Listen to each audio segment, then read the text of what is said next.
Hello students, in this video we will do questions and answers of the chapter gravitation. So let's see the very short answer type questions. What is the value of gravitational constant g, first on the earth and second on the moon? So we know gravitational constant capital G is equals to 6.67 into 10 raised to the power minus 11 Newton meter square per kg square. So this is the value of gravitational constant. And यहाँ question में क्या पूछ रहा है? The value of this constant on earth. तो earth पे तो gravity constant की वैल्यू सेम होगी. And on the moon, so we know gravitational constant की value in entire universe is same. Universe में कहीं भी चले जाओ आप, the value of G will remain same, यही होगी. 6.67 into 10 raise to the power minus 11 newton metre square पर kg स्क्वायर. नेक्स्ट क्वेश्चन देखते हैं. Question number 2. Which force is responsible for moon revolving around earth? Moon किस वजह से revolve कर रहा है अर्थ के around? Due to gravitational force of earth. Gravitational force of earth. It is this gravitational force of earth that is pulling the moon towards itself and leading to creation of a centripetal force, due to which the moon is revolving around earth. Let's see the next question. Question number 3. Does the acceleration produced in a freely falling body depends on the mass of a body? So whenever a body is freely falling, whenever a body is falling from a height, the acceleration produced in that body is independent of the mass of the body. हमने एक formula पढ़ा था ना,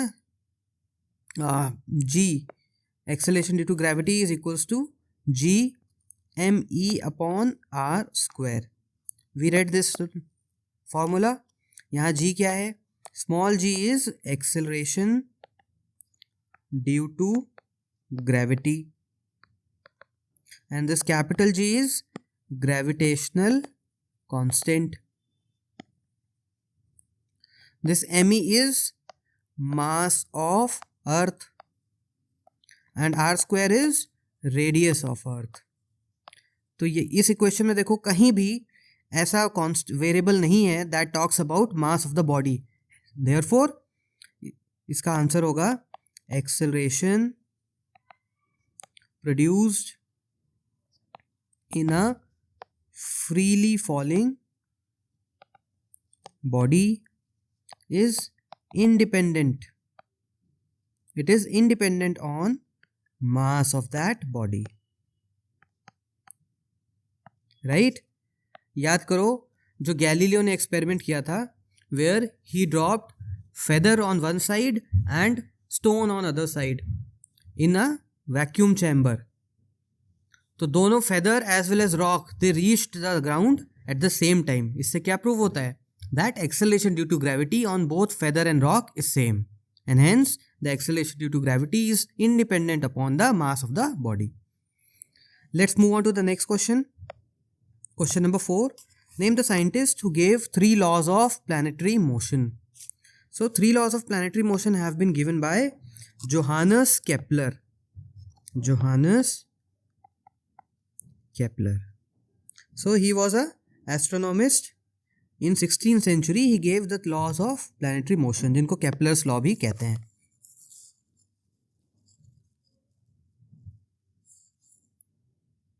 Let's move on to the next question. Question number 5. Name the scientist who explained the motion of planets on the basis of gravitational force between sun and the planets. तो इसका answer है Newton.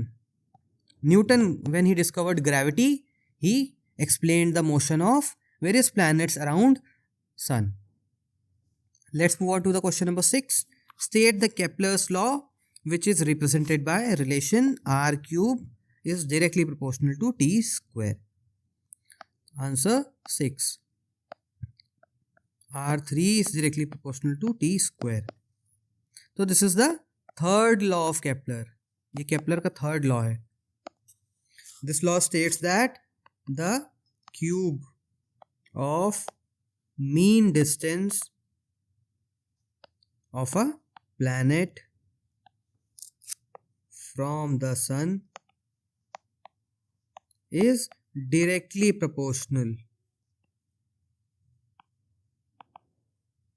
to the time it takes to move around the sun.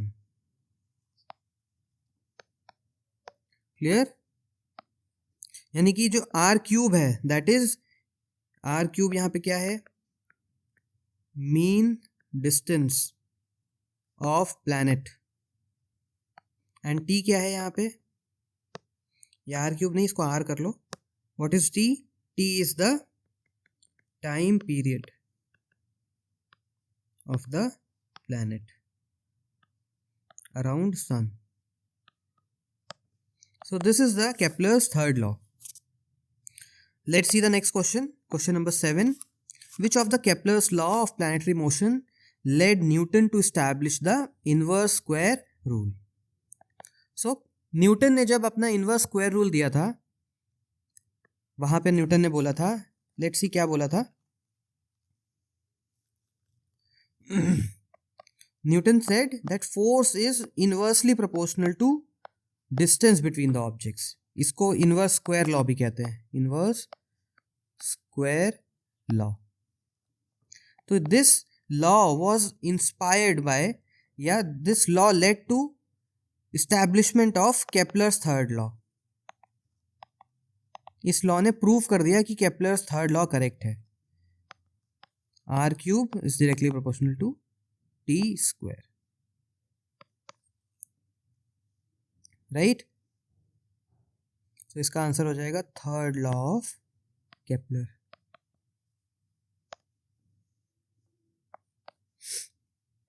Let's see the next question. Question number 8. Name the property of earth which is responsible for extremely small acceleration being produced in it as a result of attraction by other small objects. देखो, since mass of earth is extremely large, mass of earth is extremely large, क्योंकि अर्थ का मास बहुत large है, therefore whenever a small body attracts it, it is unable to produce much acceleration in it. So this is the property of earth. Now let us see question number 9. What is the acceleration produced in a freely falling body of mass 10 kg? Neglect air resistance. तो हमें पता है acceleration due to gravity is G M E upon R, right, and this is equals to 9.8 metre per second square. तो acceleration due to gravity इतना होगा 9.8. अब देखो इस क्वेश्चन में एक ये मास भी दिया है, मास 10 kg. तो हमें पता है acceleration due to gravity mass पे डिपेंड नहीं करता है, बॉडी का क्या मास है उस पर डिपेंड नहीं करता है. देयरफॉर बॉडी का मास कुछ भी हो, चाहे 10 kg हो, 1 kg हो या 100 kg हो, कुछ भी हो, the acceleration due to gravity will always be 9.8 metre per second square. Let's see next question. When an object is dropped from a height it accelerates and falls down. Name the force which accelerates the object. वो force क्या है? Gravitational force है. It is gravitational force which accelerates the body and makes it to fall down. Question number 11 देखो. Give the formula of gravitational force F between two bodies of masses capital M and small m kept at a distance of d. तो इसका answer होगा force is equals to G capital M small m upon d square. So this is the universal gravitational law of Newton. This will be the answer. 12th question देखते हैं. Which force is responsible for Earth revolving around the sun? तो अर्थ सन के चारों तरफ घूम रही है. क्यों घूम रही है? Due to gravitational pull of sun, gravitational force of sun. इसी तरह नेक्स्ट क्वेश्चन देखते हैं. Question number 13. What name has been given to force with which two objects lying apart attract each other? उस फोर्स को क्या नाम दिया है? उसको बोला गया है ग्रेविटेशनल फोर्स. क्लियर। नेक्स्ट देखते हैं, what type of force is involve in the formation of tides in the sea. Tides क्यों बनते हैं? तो ये हमने देखा था कि tides are formed because of gravitational force of sun and moon. Sun और मून के ग्रेविटेशनल फोर्स की वजह से tides are created. Which force is responsible for holding the solar system together. तो ये भी ग्रेविटी की वजह से ही solar system is held together. इसका भी आंसर हो जाएगा ग्रेविटेशनल फोर्स। इसी तरह से नेक्स्ट क्वेश्चन देखते हैं, question number 16। What is the weight of 1 kilogram mass on the earth. तो हमें वेट निकालना है ऑफ 1 किलोग्राम मास। तो हमें पता है weight is equals to mass into ji acceleration due to gravity. तो यहाँ वैल्यूज रखो, wait is equals to 1 kg और जी की वैल्यू दी है 9.8। सो weight will be 9.8 Newton's. This will be your answer. Now let us do question number 17. On what factors does the weight of a body depend? तो हमें पता है weight of a body is equals to mass into acceleration due to gravity. So देखो दो चीज़ों पे wait depend कर रहा है, बॉडी का मास क्या है और बॉडी जहाँ पे रखी हुई है वहाँ पे एक्सेलरेशन ड्यू टू ग्रेविटी कितना है। सो इसको लिख लो, weight of a body depends upon I first acceleration due to gravity and second amount of matter contained in a body, that is its mass. तो इन दो फैक्टर्स पे weight of the body depends. चलो next question देखते हैं। As the altitude of a body increases do weight and mass both vary. अगर किसी body की altitude increase करोगे तो क्या उसका वेट और मास दोनों बदलेगा? देखो ऑल्टीट्यूड मतलब होता है हाइट। किसी बॉडी की अगर हाइट चेंज करोगे तो उसको ऑल्टीट्यूड कहते हैं। मतलब अगर बॉडी को ग्राउंड से लेके ऊपर ले जाओगे हाइट पे तो क्या उसका वेट और मास दोनों बदलेंगे? So no, this is wrong. देखो mass of a body will be unchanged, right. अगर उसका ऑल्टीट्यूड चेंज करोगे तो mass of the body same रहेगा। और अगर वेट की बात करो, वेट ऑफ द बॉडी देखो दो चीज़ों पे डिपेंड करता है, मास इंटू ग्रेविटी। देखो मास तो अनचेंज रहेगा।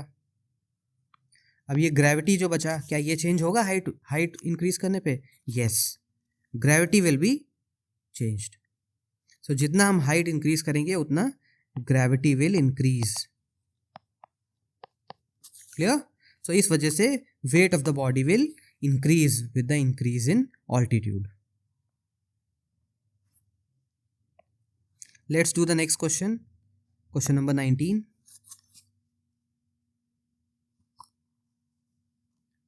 If the same body is taken to place having different gravitational field, then what will vary its mass or weight?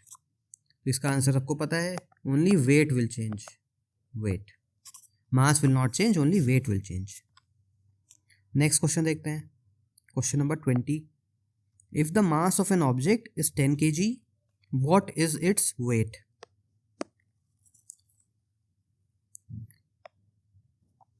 Mass is 10 kgs and value of g कितना दिया है? 9.8 metre per second square. Wait कितना हो जाएगा? Weight will be 10 into 9.8, कितना होगा? 98 Newton's. So this will be the weight of the body. इसी तरह क्वेश्चन नंबर 21 कर लेंगे। Wait of a body is 50 Newton's, what will be its mass? तो यहाँ पे वेट दिया हुआ है, हमको मास निकालना है। कितना वेट दिया हुआ है? Weight is equals to 50 newtons. mass we have to calculate, and value of g कितनी दी है 9.8. 50 weight is equals to mass into gravity. Weight is 50 newtons, mass into 9.8 meter per second square. तो m will be 50 upon 9.8. तो इसको solve कर लोगे तो you will get your answer.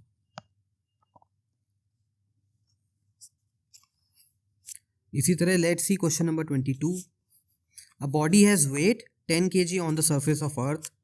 What will be its weight when taken to the centre of the earth? Okay,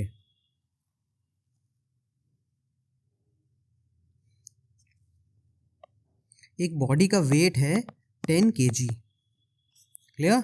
अब बोल रहा है अगर इसको हम अर्थ के एकदम सेंटर पे ले जाएं, यानी कि अर्थ के एकदम कोर पे ले जाएं, तो इसका वेट कितना हो जाएगा? तो हमें पता है अगर अर्थ के सेंटर पे जाएंगे तो वहाँ ग्रेविटी की वैल्यू कितनी होगी? 0. राइट? तो वेट कितना हो जाएगा? मास इंटू ग्रेविटी. अगर वेट मास इंटू 0 करोगे तो वेट कितना होगा? Weight will be 0.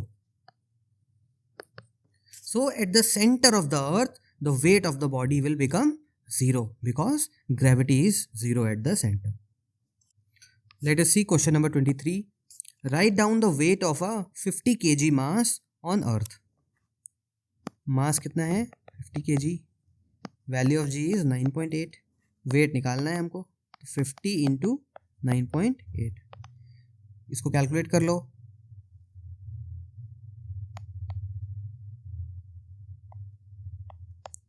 तो इट विल बिकम 490 न्यूटन्स. ऐसा आंसर आएगा. Let's see the question number 24. If the weight of a body on earth is 6 Newton, what will be its weight on moon? तो ये question बहुत पूछा जाता है. देखो, g की वैल्यू अर्थ पे होती है 9.8 metre per second square, g of earth. यही मून में अगर हम जाएंगे तो इसकी वैल्यू होती है 9.8 bye 6 metre per second square. तो ये चीज़ आपको ध्यान रखनी है कि the value of g on moon is 1/6 of that of the value of g on earth. अब किसी बॉडी का अगर वेट 6 न्यूटन है ऑन अर्थ, तो इसका वेट मून पे कितना होगा? 6 इंटू 1/6. उसका 1/6 हो जाएगा, तो it will become 1 newtons. Now let us see question number 25. State whether following statements are true or false. ये बताना है. First है a falling stone also attracts the earth. तो yes, this is true. तो अर्थ भी उस स्टोन को attract कर रही है अपनी तरफ, and stone is also attracting the earth towards itself. But क्योंकि स्टोन इज वेरी स्मॉल और earth is very large, so the gravitational force of earth is much higher as compared to that of stone.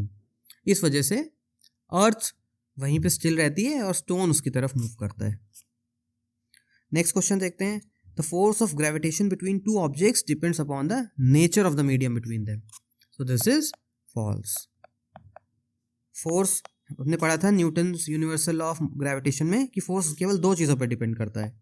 एक मास पे दोनों bodies के, और दूसरा distance between them. Force medium पे depend नहीं करता है, केवल इन दोनों चीज़ों पे डिपेंड करता है. तो this will become false. Next देखते हैं. The value of capital G on the moon is about 1/6 that of value of capital G on earth. So this is also false. Capital G की value तो same होती है ना हर जगह, 6.67 into 10⁻⁻11 newton metre square पर kg square. ये value of small जी होता है जो 1/6 होता है. कैपिटल जी कांस्टेंट रहता है. नेक्स्ट देखते हैं. Acceleration due to gravity acting on a freely falling body is directly proportional to the mass of the body. So this is also false. Acceleration due to gravity mass पे depend नहीं करता है. Next देखते हैं. The weight of an object on the earth is about 1/6 of its weight on the moon. So this is true. ये वाला portion correct है. Now let us do the next question. Question number 26. Fill in the blanks. Acceleration due to gravity on the moon is about 1/6 times that of Earth.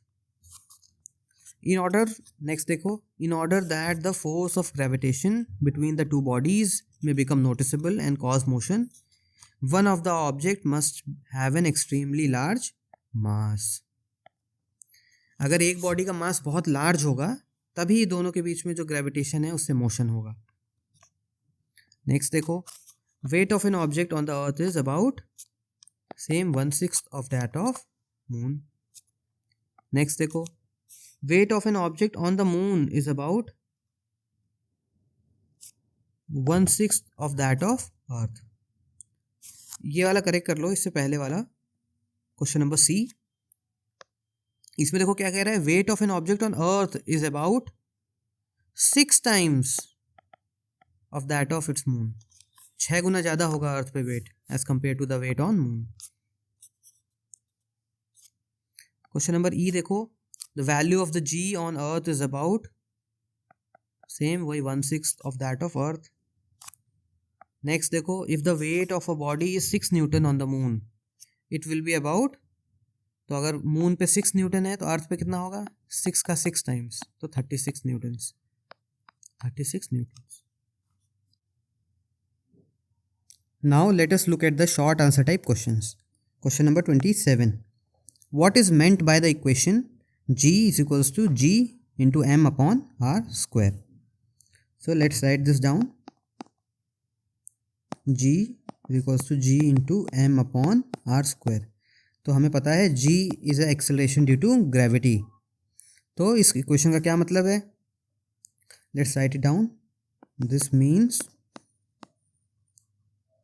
that acceleration due to gravity, bracket में लिख लो small g, is directly proportional to the mass of earth and, या mass of earth के आगे लिख लो capital M, and inversely proportional to the square of radius of earth, bracket में लिख लो capital R। so this is the meaning of this equation। क्या कह रहा है इक्वेशन का मतलब कि acceleration produce due to gravity is directly proportional to the mass of the earth and inversely proportional to the square of radius of earth। clear? let's see the next question, question number 28, what do you mean by the term free fall?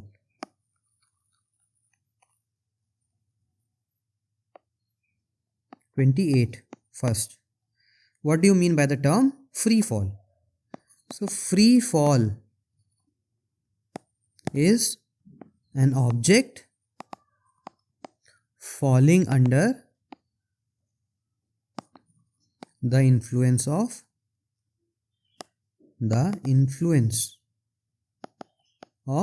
gravity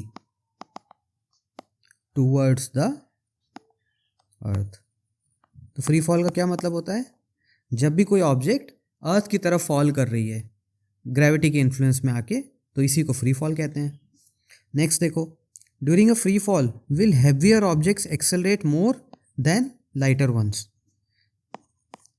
तो क्या free fall के time पे क्या heavier objects गिरेंगी अगर, तो वो ज़्यादा accelerate होंगी और लाइटर ऑब्जेक्ट्स कम एक्सेलरेट होंगी, तो नो, इसका आंसर होगा no, both heavier and lighter objects will accelerate at same rate because acceleration due to gravity does not depend upon mass of the body। Clear? दोनों heavier or lighter objects दोनों same rate से accelerate होंगी क्योंकि acceleration due to gravity mass पे depend नहीं करता है। सो this is how you will write question number 28। Next question देखते हैं। Now let us see question number 29. Can we apply Newton's third law to the gravitational force? Explain your answer. तो क्या newton's का third law can it be applied to gravitational force? तो Newton third law क्या कहता है? Every action has an equal and opposite reaction. यही तो कहता है. अगर एक फोर्स इस डायरेक्शन में लग रहा है टुवर्ड्स द राइट, तो एक ऑपोजिट फोर्स भी लगेगा टुवर्ड्स द लेफ्ट, और ये फोर्स इक्वल होगा. यही तो न्यूटन थर्ड लॉ कहता है.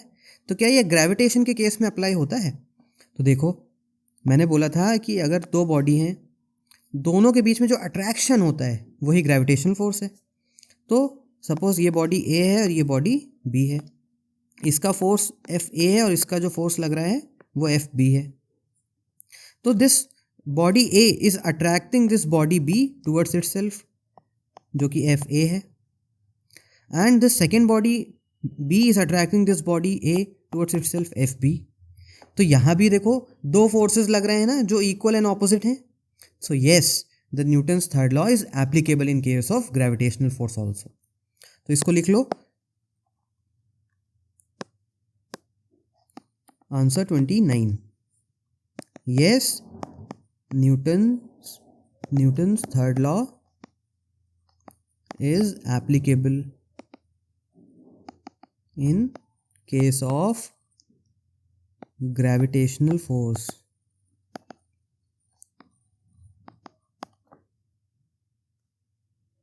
Since any object, when it is attracted towards earth, it also attracts earth towards itself. तो इस तरह से इस आंसर को हम लिख लेंगे. चलो नेक्स्ट क्वेश्चन देखते हैं. Question number 30. Give reason for the force of gravitation between two cricket balls is extremely small, but between that of cricket ball and earth is extremely large. तो देखो क्या कह रहा है. दो स्मॉल क्रिकेट बॉल्स ले लेंगे तो उनके बीच में जो ग्रेविटेशनल फोर्स है वो कम होगा, जबकि अगर एक अर्थ होगी और एक क्रिकेट बॉल होगी तो उनके बीच में फोर्स बहुत हाई होगा. तो बहुत सिंपल है. देखो, फोर्स हमने पढ़ा था, force of gravitation is directly proportional to mass of the bodies m1 m2. ये पढ़ा था ना हमने. तो सपोज एक क्रिकेट बॉल का मास है 1 kg, तो उस पर फोर्स कितना लगेगा? 1 × 1. अगर दोनों क्रिकेट बॉल्स के बीच में फोर्स ऑफ कितना लगेगा फोर्स? तो 1 न्यूटन के आसपास लग जाएगा. क्लियर? बट यही अगर अर्थ के केस में आओ तो अर्थ का मास बहुत हाई है, 6 × 10⁻24 kgs, कुछ इसके आसपास है. तो यहाँ पे फोर्स बहुत हाई हो जाएगा. तो इस वजह से ये जो डिफरेंस है ये क्रिएट हो रहा है. तो हम लोग इसको लिख लेते हैं. आंसर 30. देखो, this is because the masses of cricket ball is very small as compared to the mass of earth, and we know that force of gravitation is directly proportional to the product of masses of two objects. Clear? So इस reason की वजह से जो force of attraction है between two cricket balls is extremely small as compare to that of between cricket ball and earth. Let's see the next question. Question number 31. Describe how the gravitational force between two objects depend on the distance between them. Answer 31. तो हमें पता है gravitational force is inversely proportional to distance, square of distance between them. इसको बोलते हैं inverse square law, right? इसको लिख लो, gravitational force between two objects is inversely proportional to square of distance between them. तो इस तरह से इसका आंसर हो जाएगा. अब इसी तरह से क्वेश्चन नंबर 32 देखते हैं. What happens to the gravitational force between two objects when the distance between them is doubled and second case में halved? तो बहुत इजी क्वेश्चन है. आंसर 32. फर्स्ट केस में when distance is doubled, right? तो suppose gravitational force F लग रहा था in first case जब दोनों का मास था m1 m2 एंड उनके बीच में डिस्टेंस था r. अब क्योंकि डिस्टेंस डबल हो गया है तो न्यू डिस्टेंस हो गया है 2r, 2 इंटू आर. तो अब नया फोर्स कितना होगा? F2 is equals to G m1 upon m2 upon 2r. ये r स्क्वायर होता है ना, तो 2r का स्क्वायर.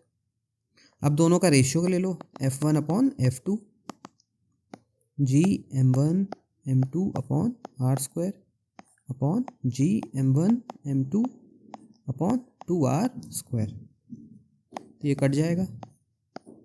अब ये वाला r नीचे आ जाएगा, ये वाला ऊपर चला जाएगा. It will become 4r square upon r square. तो F1 रेशियो F2 कितना होगा? 4:1. ये निकला हमारा. तो मतलब जब हम डिस्टेंस डबल करेंगे तो फोर्स ऑफ अट्रैक्शन कितना होगा? 4 टाइम्स हो जाएगा. क्लियर? तो डिस्टेंस जब डबल करेंगे तो उसके बीच में फोर्स ऑफ अट्रैक्शन है वो 4 टाइम्स हो जाएगा. इसी तरह अगर जब डिस्टेंस हाफ करेंगे, when distance is halved, तब क्या होगा? Then the force of attraction will be 1/4 times, 1/4 times हो जाएगा, राइट? चौथाई हो जाएगा. नेक्स्ट क्वेश्चन देखते हैं. State 2 applications of universal law of gravitation. Universal law of gravitation के 2 एप्लीकेशंस देने हैं. तो ये मैंने बताए थे. आंसर 33. तो 2 एप्लीकेशंस में एक एप्लीकेशन हो सकता है कि universal law of gravitation explains the movement of planets around the sun. तो क्योंकि ये यूनिवर्सल लॉ ऑफ ग्रेविटेशन ही है जो एक्सप्लेन करता है कि how planets revolve around sun. And second क्या हो सकता है? It also explains the formation of tides on earth. तो ये 2 इंपॉर्टेंट एप्लीकेशंस हैं जो यूनिवर्सल लॉ ऑफ ग्रेविटेशन से आते हैं. आगे देखते हैं. Question number 34. Explain why if a stone held in our hand is released, it falls towards earth. एक अपने हाथ में अगर स्टोन पकड़ोगे और उसको छोड़ दोगे तो वो अर्थ की तरफ जाएगा. ऐसा क्यों होता है? तो लिख लो इसको. This is because earth exerts a force of gravitation on the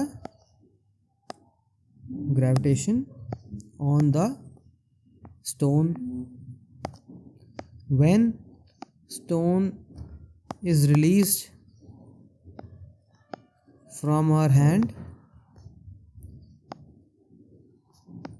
it experiences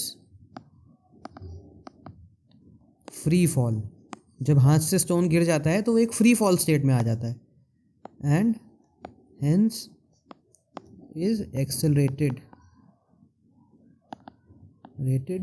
towards earth. तो इस तरह से एक शॉर्ट में आप बता सकते हो कि why stone held in our hand it falls towards earth. Let's do the next question, question number 35। Calculate the force of gravitation between two objects of masses. एक का मास m1 है 50 kg and m2 is 120 kg, kept at a distance, दोनों के बीच में distance है 10 metres उनके बीच में, और g की वैल्यू क्या दी है 6.7 into 10⁻⁻11 newton metre square kg/kg square. तो फोर्स ऑफ ग्रेविटेशन का फॉर्मूला क्या होता है, g m1 m2 upon r square. 6.7 into 10⁻⁻11 into 50 into 120 upon 10 square, यही होगा ना। तो 6.7 into 5 into 12 into 10⁻⁻11 plus 2 upon 10⁻²।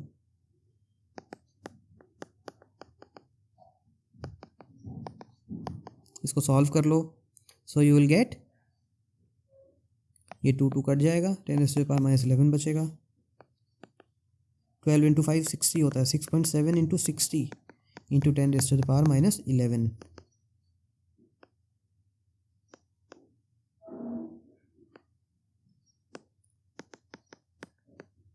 तो इसका आंसर हो जाएगा 4.02 into 10⁻⁻9 Newton's. This will be your answer. Now let us do question number 36. What is the force of gravity on a body of mass 150 kg lying on the surface of earth with mass of the earth is this and the radius of the earth is this. Okay, and the value of g is also given. तो इसमें भी simple है, we know force कितना होता है, capital G into mass of the body m1 mass of the second body upon r square, यही होता है ना। वैल्यू ऑफ g कितनी है 6.7 into 10⁻⁻11। Mass of the body 150 kg, mass of the अर्थ दिया हुआ है 6 into 10⁻24 kg divided by radius कितना दिया है 6.4 इंटू 10⁻6 का whole square.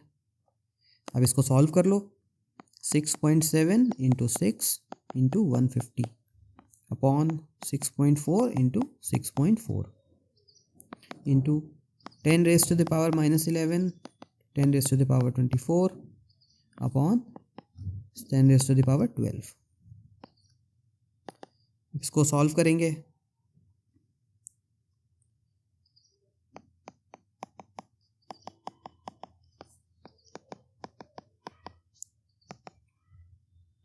Ten minus 11 plus 24 minus 12, right. तो ये साइड को आप कैलकुलेशन से सॉल्व कर लो।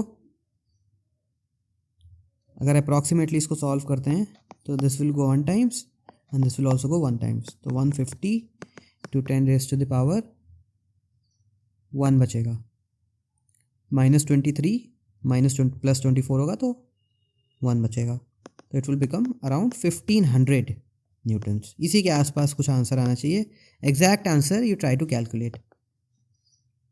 Let's do the next question, question 37। Mass of the sun is given, mass of the earth is given, average distance between them is also given. Sun और earth के बीच में force of gravity calculate करना है, तो वही same formula लगेगा m1 m2 upon r square.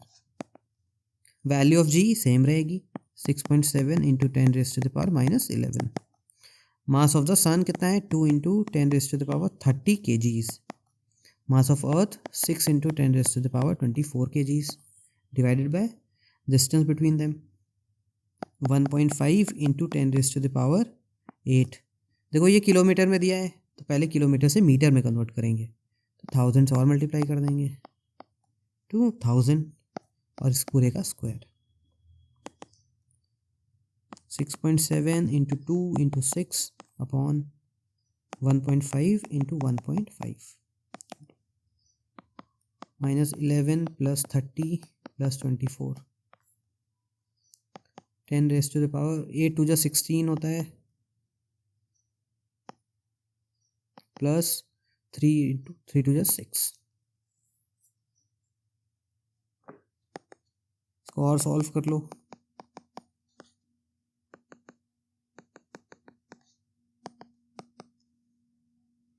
So it will come out to be minus 11 plus 30 plus 24 minus 22.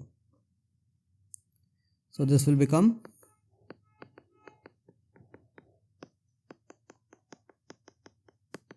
10 raised to the power 30 plus 24 21. इसको solve कर लो, you will get your answer, इतना newtons. Now let us see question number 38. A piece of stone is thrown vertically upwards. It reaches maximum height in 3 seconds. तो एक stone का piece लिया और उसको इन्होंने ऊपर फेंका, तो मैक्सिमम हाइट जितना ऊपर गया ये कितने देर में पहुंचा? 3 सेकेंड्स में पहुंचा। क्लियर? और यहाँ पे g की वैल्यू क्या है? 9.8 मीटर पर सेकेंड स्क्वायर है। अब देखो g नीचे की तरफ लग रहा है, बॉडी ऊपर मूव कर रही है, यानी कि g यहाँ पे माइनस हो जाएगा। क्लियर? यहाँ पे इसकी इनिशियल वेलोसिटी u हो जाएगी, ये हमको निकालनी है।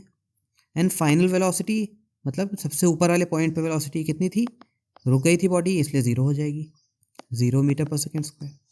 इतना इन्फॉर्मेशन हमें दिया हुआ है। अब हमें v की वैल्यू निकालनी है। तो याद करो इक्वेशन ऑफ मोशंस। तो पहली इक्वेशन थी v is equals to u plus e t. तो जब यहाँ पे फोर्स ऑफ ग्रेविटेशन है तो ये इक्वेशन किस में मॉडिफाई होगी? v is equals to u plus g t पे। तो ये हमारी इक्वेशन हो गई। अब इसमें वैल्यूज़ रख लो। तो v की जगह 0 रख लिया, u g की वैल्यू है -9.8 और t की वैल्यू है 3। इसको सॉल्व कर लो तो you will get 9.8 into 3 29.4 metre per second. So this will be your answer. Clear? Now let us do question number 39.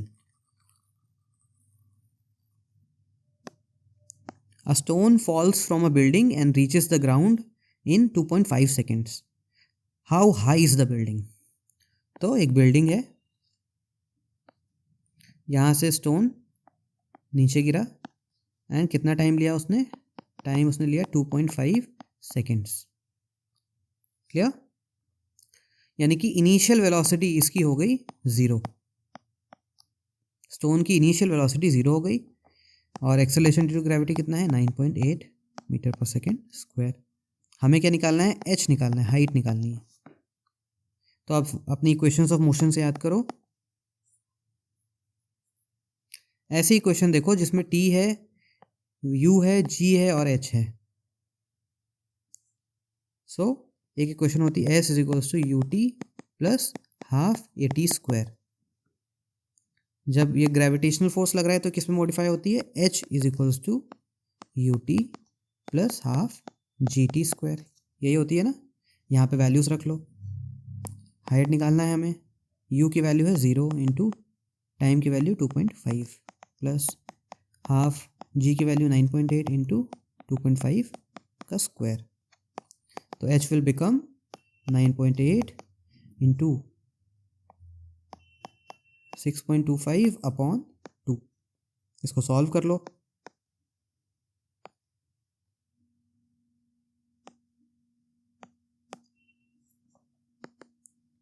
Four 4.9 into 6.25। अगर इसको सॉल्व कर लोगे तो you will gate height. Clear? Now let's do question number 40. A stone is dropped from a height of 20 meters. How long will it take to reach the ground? And what will be the speed with which it will hit the ground? देखते हैं।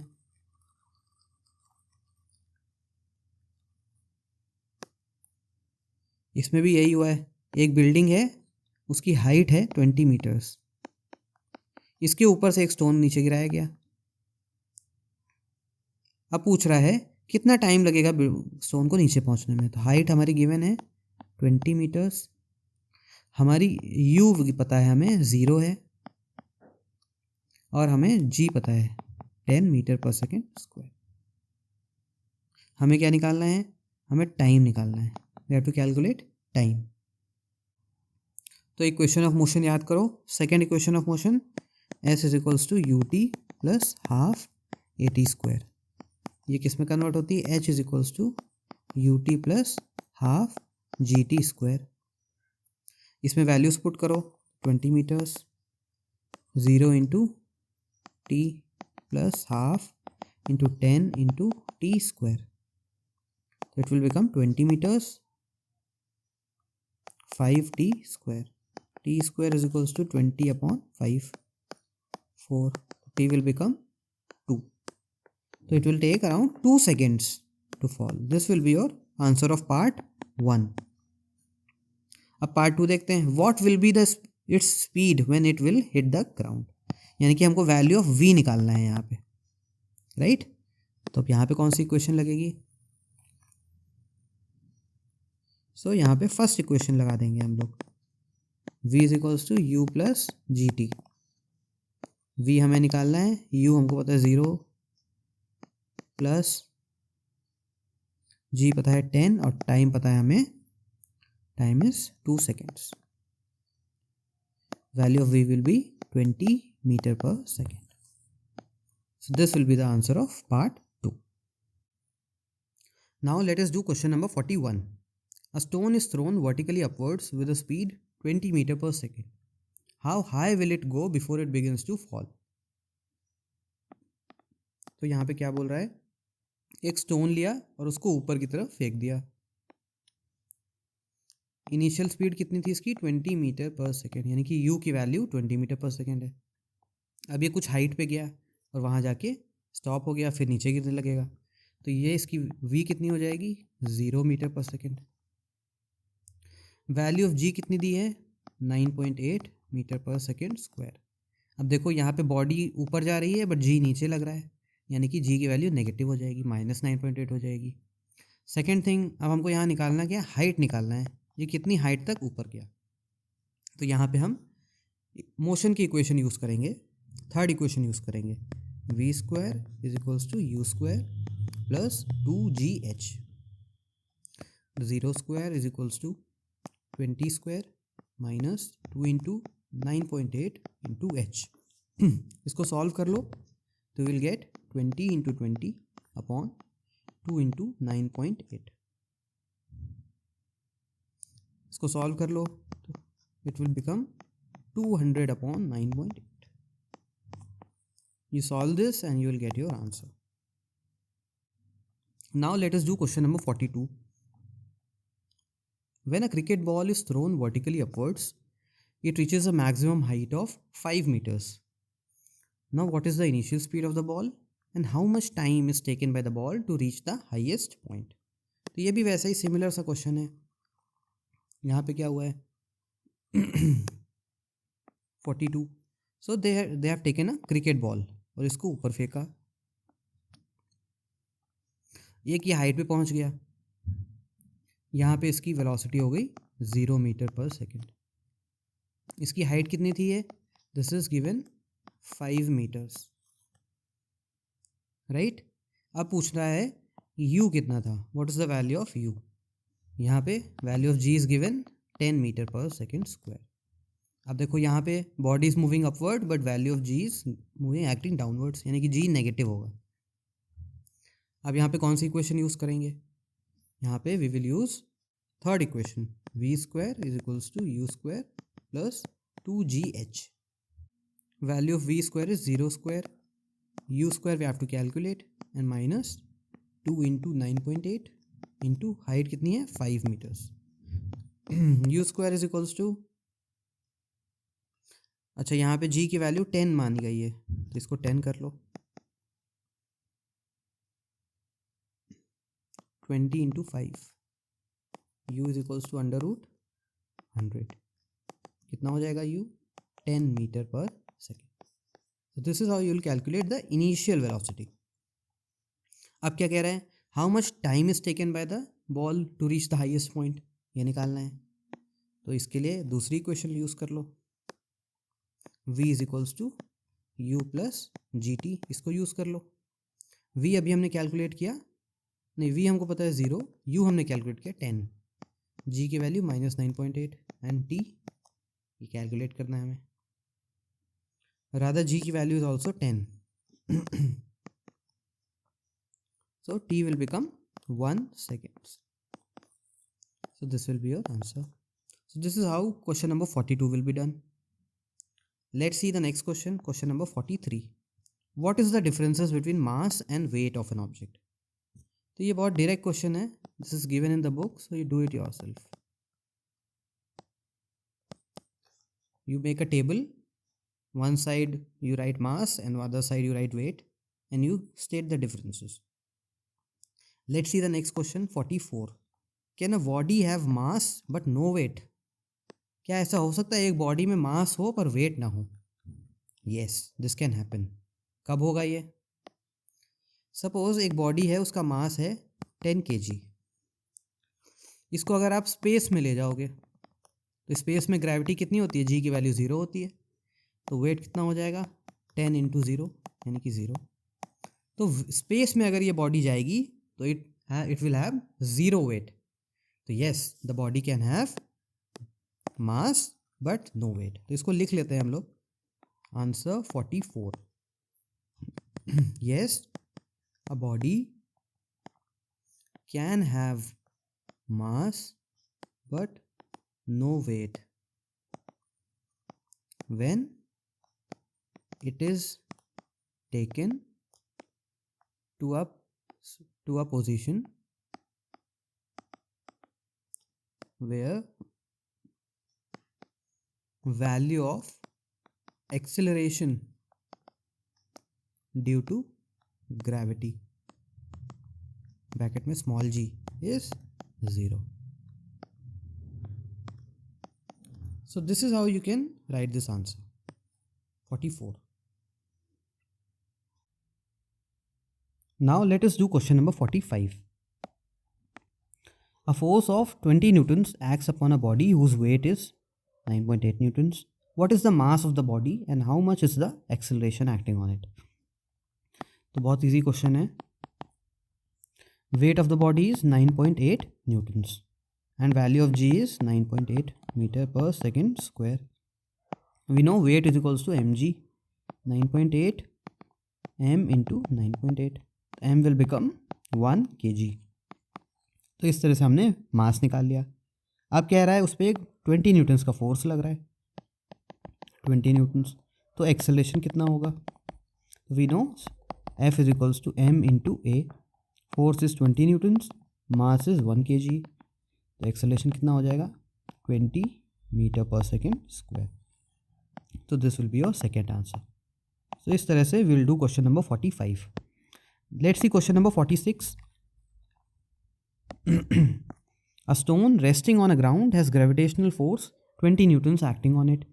What is the weight of the stone and what is its mass? So इस question में देखो, stone is resting on the ground, ground पे रखा हुआ है, तो उस पर फोर्स कितना लग रहा है? 20 न्यूटन. तो जब स्टोन ग्राउंड पे रखा हुआ है यानी कि वो रेस्ट पे है, तो जो उस पर फोर्स लग रहा है वो उसके वेट के बराबर होगा, यानी कि वेट उसका 20 न्यूटन्स हो गया. अब मास निकालो, तो weight is equals to mass into gravity. तो 20 newton is equals to mass, value of g is 10. तो mass will become 2 kg. So ये आंसर हो जाएंगे आपके क्वेश्चन नंबर 46 का. इसी तरह नेक्स्ट क्वेश्चन देखते हैं, question number 47.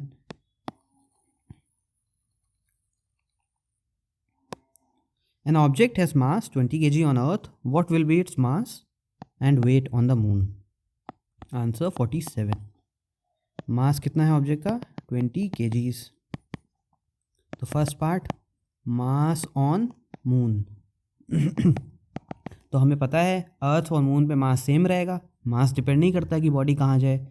Mass on moon will be 20 kgs. and weight on the moon. So weight is equals to mass into gravity on the moon, जो कि 1.6 है. मल्टीप्लाई कर दो तो it will be 3.2 kgs. Right? Now let us see question number 48. Which is more fundamental, the mass of a body or its weight? And why? Answer 48. तो mass body का ज़्यादा fundamental है या वेट? सो फंडामेंटल मतलब something that is innate to the body, something, some property of the body that does not change. So we know it is the mass that is constant, है ना.